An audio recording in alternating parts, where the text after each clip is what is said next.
김은경의 생생경제. 안녕하세요. 김은경입니다. 자동차를 사는 20대 젊은이들이 줄고 있습니다. 벌써 4년째 줄어들고 있는데요. 취직도 쉽지 않고요. 또 경기도 어렵다 보니 그렇겠죠. 애플과 구글 이런 첨단 IT 기업들이 자동차의 미래에 사운을 걸고 있는 모습입니다. 애플이 자동차용 운영체제 개발하고 있는 건 이미 알려진 얘기였고요. 아예 자체적으로 오는 2020년에 전기로 움직이는 자동차를 내놓을 프로젝트를 추진하고 있다고 합니다. 벌써부터 아이카가 나올 것이냐, 언제 나올 것이냐 기대가 커지고 있습니다.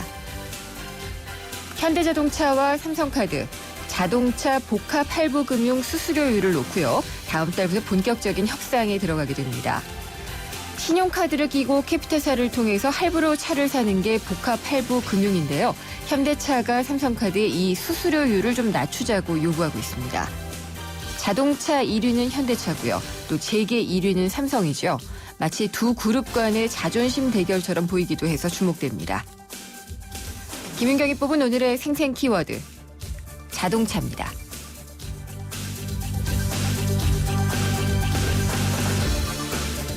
네, 또 자동차 얘기네요. 지난 35년 동안 논란이 되고 있는 자동차 급발진 의심 사고. 지금까지 정부나 자동차 업계에서는요, 현재의 기술 수준으로 급발진 현상을 존재하지 않는다라는 입장을 보여왔습니다. 따라서 급발진 의심 사고는 거의 모두가 운전자 실수로 판결이 났는데요. 우리나라에 자동차 급발진 연구회가 있습니다. 세계 최초로 이 급발진 유무를 확인할 수 있는 장치를 개발을 해서 상용화에 나섰다고 발표를 했습니다. 이렇게 되면은 운전자 실수인지 자동차가 잘못돼서인지 급발진의 원인을 밝힐 수가 있다고 하는데요.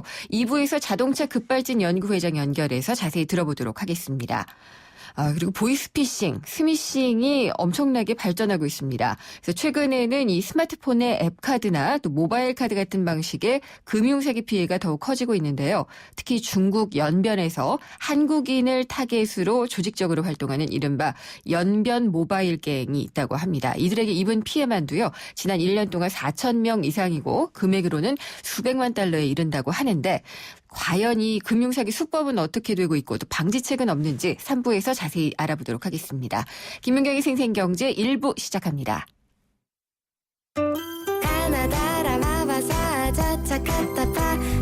전해주고 싶은 얘기 바람병에 담으면 한글이 모자랄지도 몰라. 병 하나에 담을 수 없는 초정탄산수 이야기.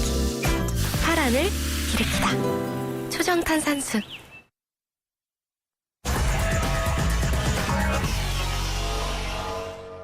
김윤경의 생생경제 베로앤디퍼런트 르노 삼성자동차 제공으로 1부 시작하겠습니다. 오늘 증시 어떻게 끝났는지 알아보겠습니다. 신한금융투자의 곽상준 부지점장입니다. 안녕하십니까? 네, 안녕하십니까. 곽상준입니다. 예, 시장 많이 오른 것 같은데 얼마로 끝났나요? 네, 아직 주식시장은 설 명절에 그런 환호를 끝내지 않은 듯한 모습 보여주고 있습니다. 오늘로 이번 올해 들어와서 네. 가장 긴 상승세인 5일 연속 상승에 성공하는 모습을 보여주고 있습니다. 드디어 네. 지수도 1970선까지 올라서는 모습 보여주고 있는데요. 오늘 종합주가 지수는 7.73포인트, 전일 대비 0.39% 상승하면서 1976.12포인트를 기록했고, 코스닥 시장이 사실 더 뜨겁게 달궈지고 있죠. 네. 중간에 한번 빠졌다는 걸 제외하고는 계속해서 상승하는 흐름도 보여주고 있는데, 오늘도 5.79포인트, 0.94% 상대적으로 높은 상승세 보여주면서 621.31포인트를 기록하는 모습이었습니다. 전반적으로 시장은 대형주보다는 중소형주들이 강세인 흐름들을 여전히 이어가고 있습니다. 오늘 거래소에서도 마찬가지고 코스닥 시장에서도 마찬가지고 대형주보다는 중소형주들이 강세였고, 그리고 사실 시장의 그동안의 메인스트림이라고 할 수 있었던 한국의 거대한 기간 산업들은 계속 부진한 반면에 네. 중소형주들의 핵심 주식이라고 할 수 있는 바이오, 의약, 제약, 그리고 게임 엔터테인먼트, 화장품 뭐 이런 업종들은 굉장히 강한 모습들을 계속해서 보여주고 있습니다. 그래서 시장은 경기에 대해서는 확신할 수 없기 때문에 경기에 베팅은 하지 않고 있으나, 그러나 주식시장에서의 수익 게임은 해야 되겠다는 의지를 보여주면서 중소형주 쪽으로 계속 자금이 흘러가는 그런 양상들을 여전히 보여주고 있습니다. 그리고 외국인들이 올해 들어와서 이제 전형적으로 그 매수로 전환하는 모습을 보여주고 있는데요. 네. 오늘도 거래소에서 외국인들의 매수를 보여주면서 그동안 1조 원까지 매도가 늘어났던 외국인 올해 들어서의 누적 순매도가 거의 이제 보합권까지 내려오고 있고요. 기관도 마찬가지 모습 보여주고 있습니다. 개인들만이 이제 매수에서 매도로 전환하는 그런 양상 보여주고 있습니다. 그러니까 이런 흐름들을 보면 어떤 모습을 발견할 수 있냐면 전체 그 우리나라 시장뿐만 아니라 전 세계 주식시장에서 위험 자산에 대한 네. 선호도가 높아졌다. 이렇게 표현할 수 있을 것 같습니다. 그러니까 그 최근 강세를 잠시 동안 보여주었던 금 등의 귀금속 가격은 별로 좋지 못한 모습 보여주고 있고요. 또 하나 경기하고 연관이 된 뭐 구리라든가 비철금속 이런 쪽은 그대로 가격이 부진한 상황들을 지속하고 있습니다. 자금이 많이 늘어났기 때문에 자본시장인 주식시장이 상대적으로 네. 더 좋은 모습을 보여주는 그런 흐름들을 보여주고 있어서 유동성이 자금시장으로 흘러들어와서 주식시장을 강세로 이끄는 그런 상황이다. 그러니까 우리가 과거 그 미국 흐름에서 보아왔던 것처럼 경기하고는 조금 상반대, 경기하고는 조금 관계가 없는 그런 자본시장의 강세가 한국에서도 이제 올해 들어와서 진행되고 있는 거 아니냐. 네. 이렇게도 해석해 볼 수 있을 것 같습니다. 경기와 상관이 없다고 말하기엔 조금 어색하지 않나 싶기도 한 게 이게 결국은 경기를 선반영하는 거 아닌가요?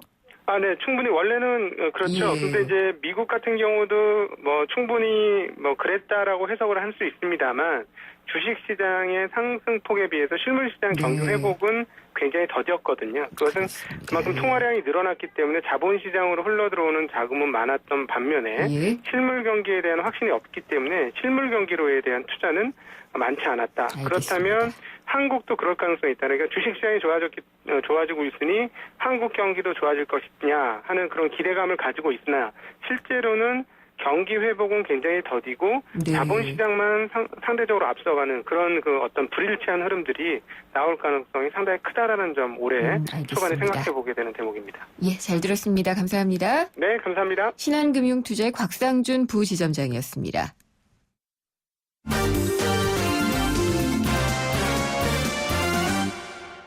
네, 오늘의 주요 경제 뉴스 정리해 보겠습니다. 한국일보의 이성철 부국장입니다. 안녕하십니까? 안녕하세요. 전국의 동시조합장 선거 후보자 등록이 시작됐나요? 예, 오늘부터 이제 이틀 일정으로 시작이 됐는데요. 예. 동시조합장 선거라는 거는 이제 농협, 축협, 또 수협, 예. 산림조합 이 각 그 협동조합들의 조합장을 한꺼번에 치른다는 겁니다. 선거를요. 다 몇 명이 되나요? 지금 농축협이 1,115곳이고요. 예. 산림조합이 129곳이고 수협이 82곳이고 해서 전체적으로 1,326곳의 조합장을 뽑는 것입니다. 많군요. 예. 그리고 이 투표자들, 그러니까 네. 조합원이 되겠죠. 조합원들 유권자가 280만 명이 되는데 아마도 한 4천 명 정도가 입후보를 할 것이다. 그래서 경쟁률은 한 3분의 1 정도는 될 것으로 지금 관측이 되고 있습니다. 근데 이번 선거가 좀 그 특이한 거는 과거에는 이 농축협 또 산림조합, 수협 이런 데가 이제 따로따로 실시를 했는데요. 네. 이번에 이제 동시 선거를 하게 됩니다. 한꺼번에요. 같은 날. 예.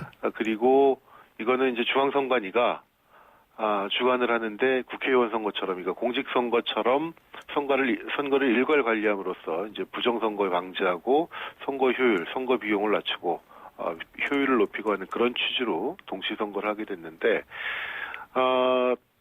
선관위가 관리를 하다 보니까 그만큼 이제 불법 선거에 대한 감시도 강화가 됩니다. 그렇겠죠. 그래서 예. 한 4,700명 정도의 인력이 투입이 돼서 선거일까지, 선거일이 3월 11일인데요. 그때까지 이 어떤 돈선거 척결을 위한 각종 부정선거, 불법선거 방지 활동 감시에 들어가게 되는데, 지금 하지만 이미 일선에서는 상당한 정도의 혼탁 양상이 지금 벌어지고 있다고 합니다. 돈이 막 오가는군요. 그렇죠. 네. 심지어는 5당 사락이다 그래가지고 5당 사락이요? 네, 5억을 쓰면 당선되고 4억을 쓰면 떨어진다. 아니, 이런. 뭐 이런 얘기까지 예. 나올 만큼 네. 사실 이 조합장 선거, 국회의원 선거라든가 사실은 뭐 아직 일부 남아 있습니다만 네. 이 공직선거 같은 경우엔 사실은 뭐 이 정말로 금품살포라든가 과거처럼 뭐 어디 모아서 밥 사고 뭐 술 사고 이런 것들이 과거에 비하면 많이 근절되지 않았습니까? 네. 근데 이 조합장 선거에서는 아직도 그런 구태가 적지 않이 지금 있는 것으로 알려지고 있고 실제 적발된 사례도 꽤 많습니다. 이 기부행위 제한이 시작된 작년 9월부터요, 지난 23일까지 위법행위가 뭐 329건이 적발이 돼서 68건이 고발이 됐고 13건은 검찰에 수사 의뢰가 됐는데 지금 적발 실제로 구속된 뭐 돈을 뿌리다가 네.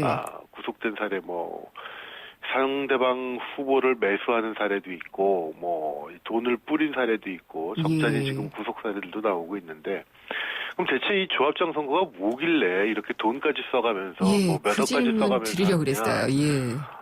그런 얘기가 나올 수밖에 없고 그럼 네. 결과적으로 그만한 반대급부가 있는 것이 아니냐 그런 의혹을 사기에 충분한 부분이 있습니다. 실제로 네.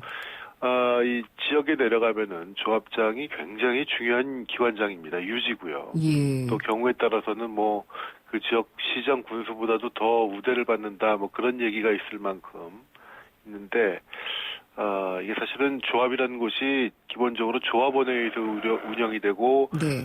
모든 과실이 이 조합원들에게 돌아가기 위해서 만든 것이 협동조합 아니겠습니까? 그렇죠. 이 조합장이 하나의 그 안에 권력이 있는 자리로 감투로서 인식이 되고 거기에 각종 이권이 수반되고 한다면은 이거는 사실 굉장히 심각한 문제입니다. 이거 아마 뭐 시간이 지나면 이것도 개선이 되리라고 믿습니다만 아직도 네. 이 선거, 이런 선거, 이것들 중에 공공선거인데 여기에 이런 혼탁성이 있다는 게 굉장히 참 심각한 문제가 아닐 수가 없습니다. 아니 그러니까 이게 범죄 행위라는 게 다른 게 범죄 행위가 아니라 이 법을 어기는 행위잖아요. 돈 뿌리고 그렇죠. 돈 주고 네. 이런 것에 대해서 좀 그 범죄 행위라는 생각들을 잘 하셔야 될 것 같고 예. 조합장이 무슨 마피아 갱도 아니고요. 이게 공직선거처럼 선관위가 예. 관리가 되기 때문에요. 네. 그 돈을 주는 사람도 처벌을 받지만 받는 사람도 역시 처벌이 됩니다. 이게 양벌죄입니다. 예. 그래가지고 그런 것 때문에 사실 돈 받았다가 뭐 과거에 보면은 동네 주민 거의 뭐 전원이 네. 처법 처리가 되고 하는 그런 참 이 볼썽스러운 뭐 좀 심하게 얘기하면 동네 망신과 네. 같은 일들이 벌어지긴 있었는데 이번에도 좀 그런 일들이 적지 않이 사후적으로 적발이 되지 않을까 우려가 되고 있습니다. 네. 오늘 자동차 얘기를 제가 오프닝에서도 많이 했는데 네. 디젤 차가 그렇게 좀 거침없이 질주를 하고 있다고 하죠. 네, 사실은 우리가 자동차 하면은 휘발유차가 가장 보편적이었죠. 가솔린차, 뭐 예. 여전히 제일 많이 쓰고 있는 차종인 건 분명한데 네. 최근 들어서 그리고 몇 년 전부터 가솔린차의 쇠락, 그다음에 디젤차의 강세가 굉장히 두드러지고 있습니다. 네. 작년 같은 경우에요. 전체 등록된 승용차가 1,136만 대였는데 이 중에 가솔린차가 66만 대 그래서 48% 비중을 차지했습니다. 그렇군요. 가솔린차의 비중이 50% 밑으로 떨어진 거는 작년이 처음이라고 합니다. 그리고 디젤차 같은 경우는 작년 같은 경우에 판매 비중이 38%에 달했고요. 네. 이게 2011년만 하더라도 이 디젤차 판매 비중은 21%밖에 되진 않았는데 작년에는 거의 한 3년 만에 배가 뛴 겁니다. 38%까지 올라갔으니까요. 디젤이 다 좋다고 할 수는 없는데. 그렇죠. 예. 뭐 여러 가지 이유가 있습니다. 일단은 경유를 쓰니까 일단 연료비가 싸죠. 연료비나 이런 경제성에서는 우월하죠. 경제성이 분명히 있고 그다음에 특히 이제 요즘 인기를 끌고 있는 차량, 이 SUV랄까 네. 또 RV랄까 하는 이런 레저용 차량들이 이제 가족 단위 나들이 수요가 늘어나면서 승용차 대신 많이 팔리고 있지 않습니까? 네. 이런 차들이 또 디젤을 많이 채택을 하고 있고 특히 이제 수입차 같은 경우에 그 중에서도 이 유럽차 같은 경우에는 디젤차 장착률이 굉장히 높습니다. 그렇죠. 그러니까 이런 RV 차량의 강세, 수입차의 강세 이런 것들과 맞물려서 디젤차가 아주 폭발적인 증가세를 지금 보이고 있는데 네. 물론 쓰시는 저도 사실 이제 디젤을 쓰고 있는데요. 그러시군요. 네. 네. 뭐 이제 소음 부분이 좀 있고요. 네. 뭐 시끄럽다는 건데 사실 이것도 흔들림 같은 거. 예. 예. 이 승차감 이런 거는 뭐 사실은 가솔린보다 좀 떨어지는 측면이 있습니다만은 타다 보면은 사실은 뭐 익숙해져가지고 잘 못 느끼는 경우도 많고요. 네. 근데 다만 그런 건 있습니다. 이 지금 유럽 같은 경우에 원래 디젤차의 천국이었는데 여기서 나오는 그 배기가스 문제 때문에 유럽에서는 굉장히 그 안전 기준을 강화하고 있습니다. 네. 그래서 유럽에서는 오히려 지금 디젤차들이 좀 퇴조하는 그런 추세가 있고요. 하지만 이제 그럼에도 불구하고 국내에서는 아직은 디젤이 점점 더 커지는 시장이기 때문에 네. 상당한 강세가 이어지지 않겠느냐. 다만 유가 하락이 좀 장기화될 경우 그리고 좀 전에 말씀드렸던 이런 환경 규제에 대한 부분이 어떻게 강화되느냐 네. 이 부분에 따라서 디젤차가 뭐 완전히 가솔린을 압도하기는 힘들지 않겠느냐 이런 또 전망도 나오고 있습니다. 네, 그렇군요. 오늘 계속 뉴스 나오던데 초등학생 사교육비에 부모 허리 휜다. 네. 월 얼마 이렇게 나오더라고요. 뭐 초등학생 등골 브레이커다 뭐 이런 얘기도 나오는데 예. 한국소비자원 이번에 조사한 걸 보면은 초등학생 1인당 월 평균 사교육비가 37만 원 정도로 나왔다고 합니다. 네. 1학년에서 3학년, 그러니까 저학년 같은 경우는 월 평균 32만 원이고요.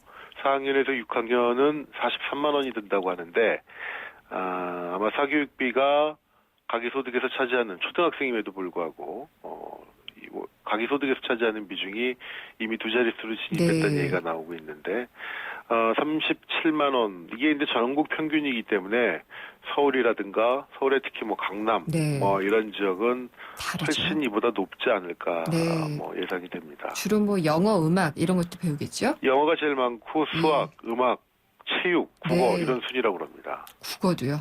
네. 알겠습니다. 잘 들었습니다. 감사합니다. 네, 고맙습니다. 한국일보의 이성철 부국장이었습니다. 해피 쉐비 뉴 이어. 온 가족이 모이는 설 연휴. 쉐보레와 함께 기분 좋은 기성길 되시라고 2월 한 달 쉐보레를 구입하는 모든 분께 최대 120만 원의 풍성한 할인 혜택을 새해 선물로 드립니다. 전시장 및 홈페이지 참조, 일부 차종 제외. Chevrolet, find new roads. 점심시간이 지났지만 벨은 계속 울립니다. 7번 테이블 반찬 리필, 4번 테이블 계산, 다시 5번 테이블, 3번 테이블, 이번엔 1번. 박 사장님, 쉴 틈이 없어요. 잠깐! 피로부터 풀고 하세요. 지금은 피로가 풀리는 바카스 타임. 풀려라 5천만, 풀려라 피로. 바카스. 네, 생생경제 일부 함께 하셨고요. 자동차 급발진 사고.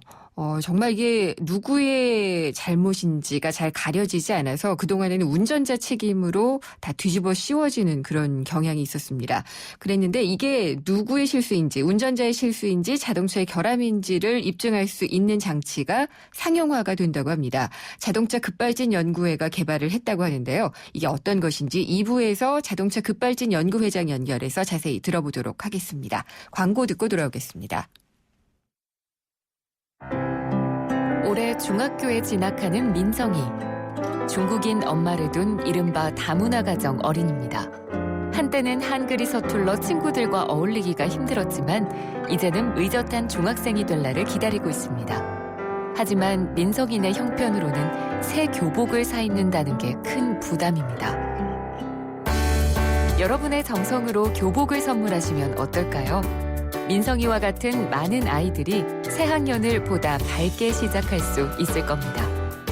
2015 YTN 라디오 연중 캠페인 함께 들어요 대한민국 기아대책과 함께합니다. 한 발 빠른 경제 뉴스. 한 뼘 깊은 경제 이슈. 한 번 물면 놓치지 않는 끝까지 가는 인터뷰. 지표 MC 김윤경의 생생경제. 방중고 하려고 하는데 원룸으로 보려고요. 예, 잠깐 여기 앉으시고요. 지금 입주는 언제쯤 원하세요? 2월 말에서 3월 초 안에는 입주해야 돼요. 2월에서 3월 네. 초 정도 원하시고 월세는 희망하시는 게 얼마 정도 되시죠? 40 이하요. 1년 하실 건지 아니면 더 1년 정도. 네. 게릴라 경제연장 대학가에 위치한 공인중개사 사무실에 나와 있습니다. 공인중개사 담당자분하고 얘기 나누겠습니다. 안녕하세요. 예, 안녕하세요. 신학기 앞두고 찾아오는 학생들 좀 많을 것 같은데 어때요? 신학기철이라 신입생도 많고 또 기숙사를 했다가 탈락된 학생분도 많고요. 남학생분들은 이제 복학생들도 많이 지금 계십니다. 그럼 주로 어떤 집에 대한 문의가 많이 와요? 옵션 있는 이제 풀옵션 얻는 문의가 많이 나오는데 학생들이 살만한 전셋집은 혹시 있어요? 전세는 지금 거의 없다고 보시면 돼요. 워낙 은행 금리가 많이 떨어져 갖고 주인분들도 이제 갖고 있으면은 오히려 부담되고 만약에 있다면 시세가 한 어느 정도예요? 크게 뭐 2호선 라인이랑 7호선 라인으로 말씀드리면은 2호선 뭐 사당부터 뭐 신림역까지 해가지고 5천에서 한 6천 정도 사이 정도 되고요. 7호선은 한 5,500에서 한 6,500 정도. 그러면은 월세는 한 시세가 어느 정도 하는 게 좀 인기예요? 보통적으로 이제 방 구하실 때 보증금은 한 500 정도로 구하시고요. 35에서 40 정도로 많이 문의가 오시는데 실상적으로 지금 있는 매물들은 한 45에서 한 50 사이. 방 구하러 온 학생하고 잠시 얘기 나누겠습니다. 안녕하세요. 네, 안녕하세요. 어떤 집 찾고 계세요? 원룸 찾고 있어요. 기숙사가 안 돼가지고요. 충청도 쪽에 살고 있었는데 서울로 편입을 하게 돼가지고 신림이나 아니면 학교 주변 지금 상도 쪽으로 알아보고 있거든요. 그러면은 몇 군데 혹시 돌아보셨어요? 지금 한 3군데 정도 돌아봤는데요. 전세는 여러 군데 전화해봤는데 전세는 뭐 없다고 다들 부동산에서 그렇게 말씀하셔서 전세는 포기했고요. 아무래도 보증금을 조금 높여서라도 반전세라도 가고는 싶은데 그것도 마땅치가 않네요. 그러면은 월세로 구한다면은 월 얼마 정도로 생각하고 계세요? 저는 월세가 싸면 쌀수록 좋아서 한 35에서 40 이하로 찾고 있어요. 그리고 지금 빈 방도 많지 않고요. 날짜 맞추기도 힘들고요. 네, 그런 게 많이 힘들어요. 네, 지금까지 게릴라 경제원장 이혜리 리포터였습니다.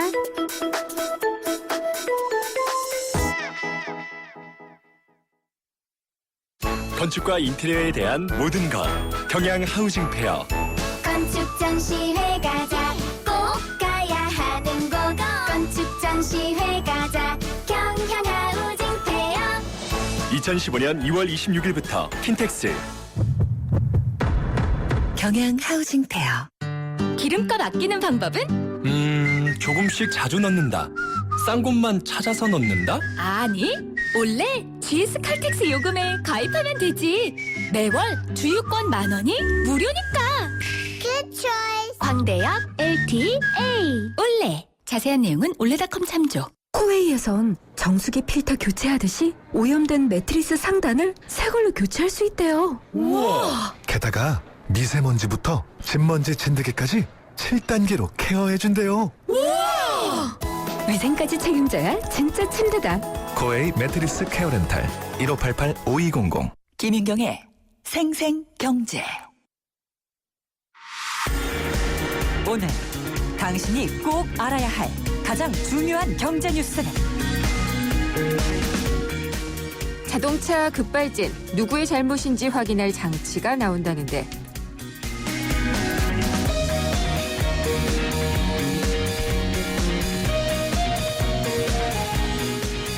세상의 베이스가 되다 포스코 협찬으로 김윤경의 생생경제 2부 함께하고 계십니다. 자동차 급발진, 이 30여 년 공방이 이어지기만 하고요. 여전히 원인 불명인 경우가 대부분입니다. 그런데 만약 자동차 급발진이 운전자의 실수인지 혹은 자동차의 결함인지를 확실히 구분할 수 있게 하는 장치가 나온다면요.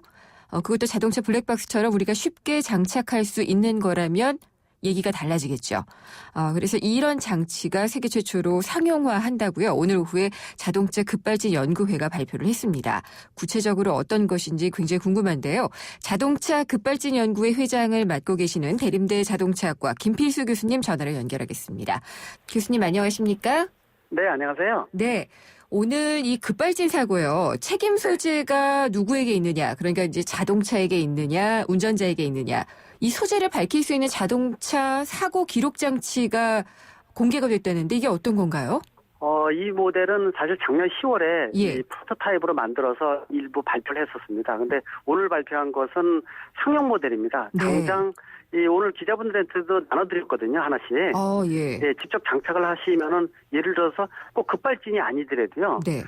교통사고가 났을 때 여러 가지 데이터에 대한 부분들이 굉장히 정밀하게 들어갑니다. 기존에 나온 것보다 훨씬 더 자세하게 더 많은 이 자료들이 들어가기 때문에 네. 이 원인을 밝히는 데도 상당히 중요한 부분이 있고요. 당연히 자동차 급발진에서 운전자의 실수인지 자동차 결함인지까지도 밝힐 수가 있기 때문에 앞으로 이 장치가 보편화돼서 이 장치를 통해서 여러 가지 사고 분석을 할 때 아마 전환점이 되지 않을까. 아까 말씀하신 대로 이 지금까지 급발진 자체는 운전자의 실수로 100% 네. 회수하는 부분이 나왔던 부분 측면에서 앞으로의 방향이 바뀌지 않을까 이렇게 보고 있습니다.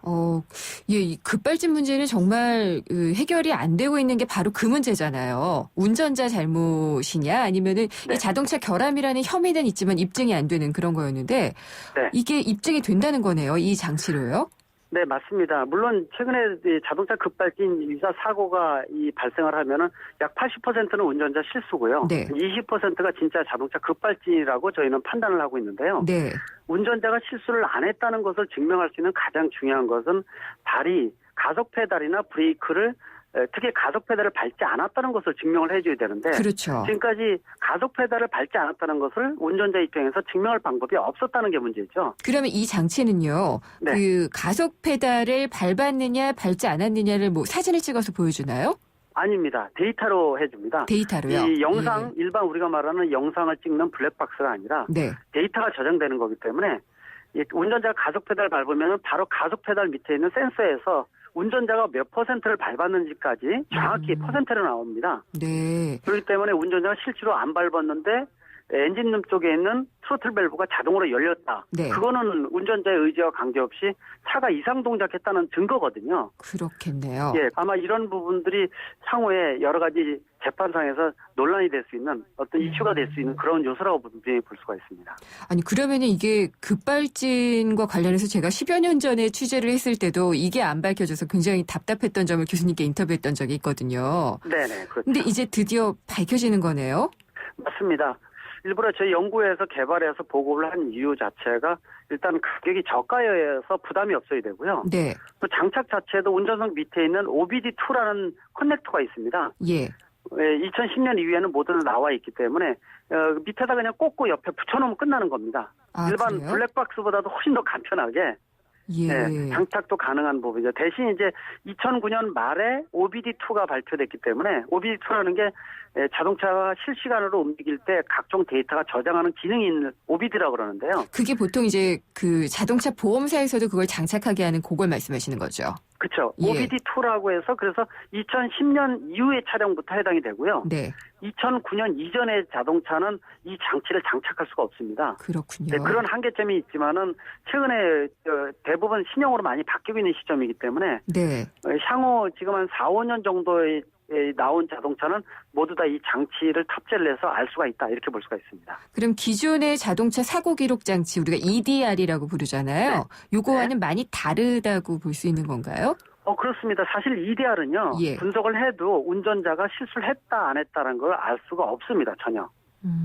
말씀드린 대로 가속 페달이라는 거는 아예 안 나오고요. 네. 그리고 또 중요한 것은 EDR은 그 에어백이 터지지 않으면은 EDR은 기억이 안 됩니다. 아. 예, 그런 한계점이 있어요. 네. 그렇기 때문에 EDR이라는 것은 사실 자동차 사고 기록 장치라고 보통 얘기를 해주겠지만은 원래는 자동차 메이커에서 에어백이 터질 때 터지는 전개 과정을 보기 위해서 예. 자동차 메이커에서 탑재된 프로그램입니다. 그렇군요. 네, 그거를 이제 사고 기록 장치로 전환된 건데 실질적으로 이 장치는 한계가 있다 이렇게 볼 수가 있습니다. 그리고 지금 우리가 그 쉽게 달 수 있는 블랙박스도 가속 페달을 밟느냐 안 밟느냐에 대한 어떤 데이터를 저장할 수는 없는 거고요.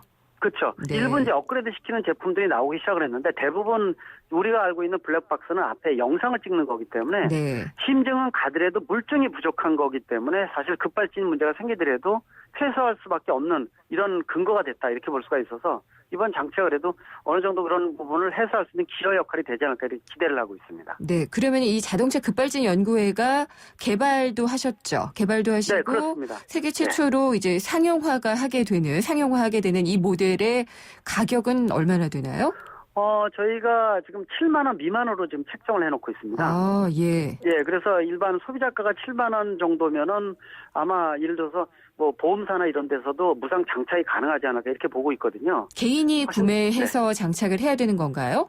예. 개인이 해서 그 매뉴얼, 특별한 매뉴얼은 아니고요. 네. 옆에 커넥터에다 꽂고 방향만 보고 옆에 붙여놓으면 되는 거기 때문에 전혀 엔진룸을 열을 필요도 없고요. 굉장히 간편합니다. 너무 간편해가지고요. 네. 그래서 대인이 직접 구입해서 장착을 하는 게 보편화돼 있다 이렇게 보시면 될 것 같습니다. 네, 근본적인 질문을 다시 한번 드리지 않을 수가 없는데요. 네. 이 급발진 사고요. 정말 원인은 뭐라고 얘기를 해야 되나요? 여러 가지 복합적인 부분입니다. 재작년에 미국에서 바그룹이라는 데서 일부 원인을 밝힌 부분도 성공적으로 나왔어요. 네. 그 원인 여러 가지 중에서 한 가지를 보게 되면은 차도 ECU 컴퓨터가 동작이 되는 건데 우리가 휴대폰을 사용하다가 통화하다가 끊어진다든지 혼자 프로그램이 돌아가는 거 느끼셨을 겁니다. 오작동이 있죠. 그렇죠. 예. 그래서 자동차도 운행 도중에 이 컴퓨터 자체의 프로그램이 오작동해서 네. 이 에러 코드가 발생을 하는데 그 에러 코드를 제대로 처리를 못하면은 급발진이 발생할 수 있다는 것을 예전에 미국에서 일부 밝혔습니다. 예. 자동차 회사들은 그걸 인정을 하나요? 인정을 안 하죠. 인정을 안 하고 있는데 미국은 우리하고 법적인 체계가 좀 틀려가지고요. 네. 우리나라는 운전자가 자동차의 결함을 밝혀야 되지만은 미국 같은 데에서는 이 소비자가 피해자가 이런 얘기를 했을 때 예. 자사 메이커에서 자사 차량이 문제가 없다는 것을 거꾸로 밝혀야 됩니다. 네. 밝히지 못하기 때문에 보상하는 부분이 굉장히 많죠. 그래서 지금 보상 사례는 워낙 많은데 그렇다고 자동차 메이커에서 우리 결함이다라고 인정한 건 아니다. 그렇게 볼 수가 있어서 결함이라고 인정하지는 않았지만은 네. 보상은 해주고 있는 거군요. 맞습니다. 미국의 그래서 경우에. 그러나 이제 이 장치를 통해서 완전히 어느 쪽 책임인지에 대한 부분이 나오게 되면은 세계 처음으로 자동차 급발진이 자동차 결함 쪽이다. 이런 것들도 나올 수 있는 계기가 되지 않을까 이렇게 보고 있습니다. 아니 교수님 그러면 자동차 제조사 측에서 네. 이런 거 왜 개발하느냐라고 압박 혹은 뭐 이제 반발 같은 것들이 만만치 않았을 것 같은데요. 싫어합니다. 예, 당연히 그럴 것 싫어하고요. 같은데요. 자동차의 어려운 결함은 부분이 아니라고. 예. 네, 굉장히 많습니다. 왜냐하면 저희 위원들도 사실은 잘 모르게 서로들이 점저식 형태로 돼 있고요. 네. 피해를 받기 때문에 잘못하면 그래서 상당히 어려운 부분도 많고 저희가 이런 기자회견 이런 것도 다 사비 털어서 하는 겁니다. 어디 네. 지원받는 게 전혀 아니고 또 이번 장치도 사비 털어서 다 개발한 것들이기 때문에 좀 더 메이커도 정부도 좀 더 이 적극적인 의지를 가지고 소비자 결국은 국민의 생명을 위한다는 뜻이거든요. 그러면은 지금 국내에서는 대부분 법정까지 가는 이 급발진 사고와 관련된 무슨 보상 문제 이런 것들도 대부분 운전자들이 가속 페달을 밟았다 뭐 이런 식으로 가고 있나 보죠, 결과가요? 결과가 100% 그렇게 결론 났습니다. 운전자 실수는 나왔고요. 예. 근데 본인 운전자에 있어서는 너무 억울한 거죠. 네, 그래서 그런 부분이 있는데도 불구하고 본인이 입증할 수 있는 방법이 아무것도 없지 않습니까? 그렇군요. 근데 이제 이런 걸 통해서 좀 더 개인이 나는 결백하다는 걸 보일 수가 있기 때문에 네. 아마 재판 과정에 어떤 전환점이 되지 않을까 이렇게도 보고 있어서 네. 실질적으로 급발진에 대한 사례가 자동차 결함인지에 대한 부분이 세계 최초로 나올 수 있는 기회가 곧 나오지 않을까 이렇게 좀 기대를 하고 있습니다. 그런 측면에서 예. 자동차 메이커 입장에서도요. 좀 더 투명하게 나왔으면 좋겠다는 데도 많이 있습니다. 예, 사실 운전자의 또 과실일 가능성도 있으니까요. 많이 높습니다. 그래서 짧은 시간 동안에 이루어지기 때문에 머리가 하얗게 기억이 아무것도 안 나는 경우가 많거든요. 네. 예, 그래서 아마 이번 사례를 통해서 좀 더 투명하게 나올 수 있는 기회가 되지 않을까 이렇게 보고 있습니다. 실제 시연회도 하셨죠? 저도 보고 싶네요. 이 반응은 어땠나요? 예, 시연회도 했고요. 예. 저번도 그랬지만 이번도 시연회를 했습니다. 해서 또 이제 제품까지 나눠주기 때문에 직접 장착을 해서 뭐 기자분들도 오신 분들이 하나씩 가지고 직접 장착하기 때문에요. 네. 아마 그런 부분들은 면밀하게 이루어지지 않을까 더 이렇게 기대를 하고. 예를 들어서 직접 운행을 해보고요. 네. 그 데이터가 제대로 저장이 되는지 또는 그래프로 제대로 나오는지 출력이 네. 이런 것까지 모두 다 보는 거기 때문에요. 직접 실시간으로 언제든지 장착을 해서 본인이 그래프로 컴퓨터하고 연결해서 볼 수가 있습니다. 그렇군요. 근데 이게 지금 급발진 연구회는 사실 이게 연구 모임이지 기업은 아니라서 이게 나중에는 기업으로 가야 되지 않을까요? 계속 회의에서 이 하시나요? 제품에 대한 건 기업에다 의뢰를 해서 만든 겁니다. 네. 네, 개발은 저희 연구에서 했지만 이 장치 자체는 기업에서 만들어내는 거기 때문에 의뢰를 해서 저희가요. 그래서 판매하는 것도 그렇게 하고 대신 이제 저희 연구에서는 소비자의 공공성을 고려를 해서 수익보다도 낮게 해서 보급이 일단 주안점이지 않습니까? 네. 그래서 가격에 대한 부분들 이런 것들을 이제 한정 지어서 저희가 조건을 제시하고 이렇게 좀 출시됐다 이렇게 볼 수가 있습니다. 네, 그리고 교수님 급발진 같은 경우에 이게 가솔린 엔진 그리고 자동 변속기에서만 발생이 되는 거죠? 맞습니다. 기본 요건이 가솔린 엔진과 자동 변속기죠. 5% 정도는 디젤 엔진 쪽도 나온다 이렇게 얘기하고 있는데요. 디젤 엔진 쪽은 완전히 확인된 것도 아니기 때문에 네. 말씀드린 가솔린 엔진과 또 LPG 엔진은 당연히 해당이 됩니다. 그렇군요. 그럼 수동 변속기 같은 경우에는요? 아예 발생을 안 합니다. 아. 운전자가 이 엔진의 동력을 밖에 전달하지 않게끔 운전자가 직접 변속기를 끊었다 이었다 해주는 게 수동 변속기이기 때문에요. 네. 수동 변속기 자체는 아예 발생을 안 한다 이렇게 볼 수가 있습니다. 요즘 수동 변속기는 거의 안 쓰고 있죠. 맞습니다. 네. 근데 이게 정부도 사실은 현재 기술 수준으로 급발진 현상은 존재하지 않는다라고 네. 했던 적이 있어요. 저희가 민간 차원에서 이렇게 내놓게 되면은 아마 좀 더 적극적인 의지를 가지지 않을까 이렇게 좀 기대를 하고 있어서 촉매제 역할이라고 보시면 될 것 같습니다. 오늘 네, 말씀 맞습니다. 잘 들었습니다. 감사합니다. 네, 고맙습니다. 대림대 자동차학과의 김필수 교수였습니다. IT, 경제 뉴스. 한때 이 스티브 잡스가 살아있을 땐가요? 저 매일 애플 기사만 쓰는 것 같다는 생각을 한 적이 있었어요. 너무나 애플 기사가 많아서. 근데 한동안 좀 잠잠했는데 요즘 연일 애플 기사가 나오고 있습니다. 지금 전 세계 시가총액이 7천억 달러가 넘었죠. 그리고 또 이번에는 유럽의 그 덴마크와 아일랜드에 세운다고 하는데 데이터 센터, 친환경 에너지로 운영이 되는 데이터 센터를 큰 규모로 세울 계획이라고 합니다. 여기에다가 제가 오늘 방송 서두에도 말씀을 드렸지만은 전기 자동차 프로젝트를 시작을 하고 있다는 사실이 또 밝혀졌죠. 연이어서 놀랄 만한 소식들을 애플이 내놓고 있는데요. 애플 올해는 어떻게 돌아갈지 IT 뉴스의 김들풀 편집장과 함께 알아보도록 하겠습니다. 안녕하십니까? 네, 안녕하십니까? 네, 애플이 돈 막 쓰네요. 유럽에도 지금 2조 원 정도인가요? 그렇죠, 2조 원. 예, 데이터 센터에 쓴다고 하고 또 발표를 했죠. 네네. 이번에 그 세워진 데이터 센터는 이제 유럽 지역에서 아무래도 이제 아이튠즈 스토어나 이제 앱 스토어 그리고 이제 시리 서비스 등 뭐 이런 이제 데이터 수요가 이제 증가하잖아요. 네. 이걸 이제 추가적으로 세우겠다라고 했고요. 이번에 애플 측의 이제 설명에 이제 따르면 지난해에도 약 78억 유로 정도로 이제 유럽 지역에 투자했는데 네. 이제 현재 유럽의 19개 나라에서 한 67만 명에 가까운 이제 고용 효과도 이루어지고 있다. 이러한 좀 생색도 좀 내고 있는 상황이거든요. 네. 이제 한편에서는 이런 얘기도 나오죠. 이제 조세피처럼 아일랜드가 유명한데요. 그렇죠. 네, 또 아일랜드에다가 세운다고 하면은요. 네네. 예. 그런 이제 비난 여론도 있으니까 먼저 좀 이제 선방을 한 게 아니냐라는 이런 해석도 나오고 있는 것이죠. 네. 그래도 어쨌든 투자하면 또 일자리도 늘어나고 경제적으로는 좋은 효과가 있을 테니까요. 그런 것입니다. 네, 엄청난 투자죠. 그리고 이게 재생 가능한 에너지 그것만 이용을 한다고 하더라고요. 예, 친환경. 애플 팀 쿡이 이제 이사회에서도 강력하게 주장한 게 바로 이제 친환경 에너지를 예. 많이 이제 주장을 했기 때문에 이거 같은 맥락으로 이해하면 될 것 같고요.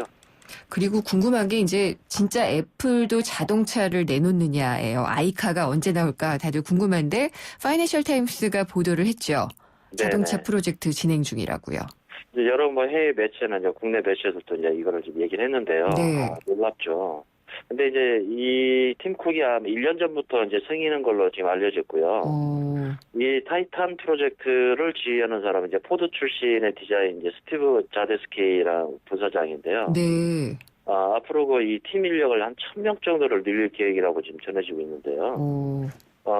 그리고 또 이제 또 이 산업 디자인 팀에는 유럽의 자동차 그 제조사들이 많잖아요. 네. 여기에 디자이너들까지도 이제 영입했고, 또 작년에도 이제 산업 디자인으로 유명한 이제 마크 뉴선이라는 이런 친구가 있는데, 이제 그 애플의 이제 디자인 수석 부사장이 그 조니 아이브라고 있잖아요. 예. 두 사람이 친구이거든요. 아, 그렇군요. 네, 근데 이 마크 뉴선이 그동안 그 포드 자동차에서 컨셉카를 디자인해왔던 것이죠.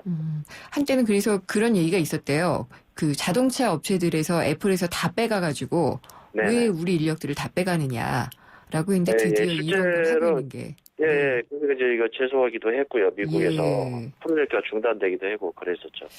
근데 뭐 잘하고 있는 회사에 가고 싶은 거야 또 개인의 욕심일 테니까요. 네네. 근데 이 애플이 몸값도 그래서 굉장히 많이 올랐어요. 지금 다 잘 굴러가고 있어서 그런 것 같은데 네네. 시가총액이 지금 7천억 달러를 넘고 더 계속 불어나고 있더라고요. 근데 이게 이제 주가가 상승한 계기가 네. 미국의 그 저가공사 제트블루라고 있거든요. 네. 여기에 이제 애플의 모바일 결제 시스템인 이제 애플페이를 비행 중에 기내에서 술수를 하겠다. 그리고 또 애플페이가 중국의 인렌이라고 유니언페이 네. 카드가 있거든요. 이제 중국 시장에 진출을 할 것이 이제 확 실시된다는 이제 전망이 나오면서 이 주가가 이제 반등하기 시작했는데요. 근데 이게 엄청난 게 사실은 우리나라의 시가총액이 우리 국내의 40대 기업을 모두 사들일 정도로 엄청나거든요. 삼성전자의 한 뭐 4점 몇 배라 그러죠? 그렇죠. 삼성전자, 현대, 뭐 SK 하이닉스, 뭐 이런 이제 우리나라 대표 기업들이 있는데 네. 이 시가총액을 40대 기업만 합쳐도 800조 원밖에 안 되거든요. 네. 거의 뭐 동일하다고 볼 수 있는 거죠. 너무 커지니까 이제 우리나라는 대표 기업이 그래도 이제 어느 정도 몸집이 좀 되는 줄 알았는데 애플이 이것밖에 안 된다고 하니까 약간 좀 우려도 되고 그렇네요. 근데 이게 애플페이도 굉장히 좀 많이 보급이 될 것으로 예상이 돼서 주가도 지금 많이 뛰었다고 얘기를 하셨잖아요. 네네. 뭐 이거 외에도 지금 애플의 많은 전략들이 하나 둘씩 좀 구체화되고 있는 것 같거든요. 먼저 아이폰 6하고 아이폰 플러스 그 판매량이 이제 뛰고요. 네. 그다음에 이제 B2B 시장이죠. IBM과 이제 파트너십으로 이제 모바일 퍼스트를 이제 내놓기도 하고요. 네. 아까 말씀드렸던 애플페이가 이제 글로벌로 이렇게 런칭되는 그런 기반들이 마련되고 있고, 이제 4월 달에는 이제 애플워치가 이제 출시가 될 예정이고. 4월에는 나온대요? 예, 그걸 이제 런칭한다고까지 전망을 하고 있는 거죠. 예. 그다음에 데이터 센터, 그다음에 소매점이나 부대 시설들에 대한 확장들, 중국의 매장도 더 오픈하고 여러 가지 이런 에코시스템들을 이제 구축하는 전략들이 주요했다고 보는 것이죠. 네, 뭐니 해도 중국 시장에서의 성공이 보여지고 있는 게 애플에 많은 도움이 되고 있는 것 같아요. 중국 시장이 워낙 커서요. 예, 잘 못 들어가서 걱정이었었잖아요, 애플이. 네. 근데 우리 삼성 갤럭시에 대한 뭐 새 모델 뭐 이런 얘기들은 안 나오나요? 갤럭시 S6가 이제 메탈로 이제 배터리 일체형이다라는 전망이고, 어찌됐든 이번에 이제 모바일에 대해서 아마 발표를 할 것 같고요. 네. 근데 이제 애플은 또 여기 이제 대응해서 이번에 특허가 좀 재밌는 게 나왔어요. 어떤 건가요? 아마 이제 애플 6S나 아이폰 6S나 아이폰 7에서는 듀얼 렌즈로 무안경으로 3D 화면이 장착될 것이다라는 전망이에요. 드디어. 예. 네. 근데 이 특허를 보면 3D 홀로그램 이미지를 생성하는 거, 3D 렌더링 기술을 아마 집어넣은 걸로 보이거든요. 예.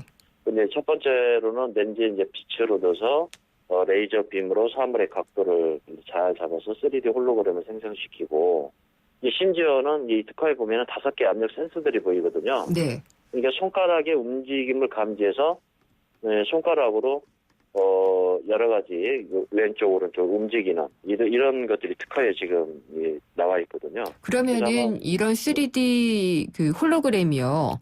네네. 결국엔 증강현실로 이어질 수 있는 그런 기반이 되는 건가요? 그렇죠. 일전에 한번 방송에서 말씀드렸던 MS의 홀로렌즈처럼 가상현실을 넘어서 증강현실의 기반이 되지 않겠느냐라고 우리가 지금 예측해 볼 수가 있는 것이죠. 머지않은 미래에 구현이 되겠군요. 네, 상상은 뭐 다 현실이 됐었습니다. 네, 지금 애플의 다른 동향 중에서 좀 눈에 띌 만한 건 또 뭐가 있을까요? 앱스토어 매출액이 만만치 않은 거예요. 네. 1월에 애플이 발표하는 게 보면 작년 앱스토어 판매 금액이 150억 달러였거든요. 우리 돈은 약 16조 원 정도인데, 네. 이게 2013년하고 대비됐을 때 50% 이상 상승한 것이거든요. 네. 그 중에 이제 이 100억 달러는 앱 개발자들에게 이제 돌아갔고, 2008년 이후에 이제 앱 개발자들 수입이 250억 달러니까 이런 이제 에코시스템의 전략을 아주 잘 짜는 거죠, 스티브 잡스가. 그렇군요. 그리고 이제 궁극적으로 iOS의 앱 수익이 안드로이드보다는 4배라는 거죠. 네. 근데 애플 너무 잘 나가는 것 같아요. 네네. 예, 애플의 지금까지의 전략들, 그리고 앞으로의 어떻게 나갈지 동향들을 좀 살펴봤습니다. 오늘 말씀 잘 들었습니다. 감사합니다. 네, 감사합니다. 김들풀 IT 뉴스 편집장이었습니다. 당신이 현대자동차를 구입했거나 렌트 리스를 했다면 당신은 지금 현대자동차 블루멤버스 회원입니다. 주유, 쇼핑, 보험, 차량 관리까지 최대 200만 포인트로 즐기는 카라이프의 모든 것. 현대자동차 블루멤버스. 자세한 내용은 홈페이지 참조. 해피 쉐비 뉴 이어. 온 가족이 모이는 설 연휴. 쉐보레와 함께 기분 좋은 기성길 되시라고 2월 한 달 쉐보레를 구입하는 모든 분께 최대 120만 원의 풍성한 할인 혜택을 새해 선물로 드립니다. 전시장 및 홈페이지 참조, 일부 차종 제외. Chevrolet, find new roads. 차 안에서 먹고 또 먹어도 사람들이 타고 또 타도 페브리즈 차량용이 있으니 냄새 걱정이 없어요. 상쾌한 드라이브 페브리즈 차량용과 함께 페브리즈 차량용. 정보기술의 개발 속도 상당히 빠르잖아요. 근데 여기에 법, 제도, 우리의 생활 습관 같은 것들은 속도를 따라잡지 못하고 있는데 범죄는 그 발전 속도를 따라잡고 있는 것 같습니다. 특히 이 스마트폰 앱카드나 모바일 카드 같은 방식으로 금융사기를 벌이고 여기에 피해를 입는 양상이 상당히 좀 벌어지고 있는데 모바일 금융사기 수법 한번 알아보도록 하겠습니다. 3부에서 자세히 짚어보려고 하고요. 궁금한 점이나 의견 있으면 문자 보내주세요. 짧은 문자는 50원, 긴 문자는 100원이 부과되는 휴대전화 우물정의 0945번입니다. 또 YTN 라디오의 애플리케이션 예스를 통해서 남겨주셔도 됩니다. 4시 뉴스 듣고요. 생생경제 3부에서 뵙겠습니다.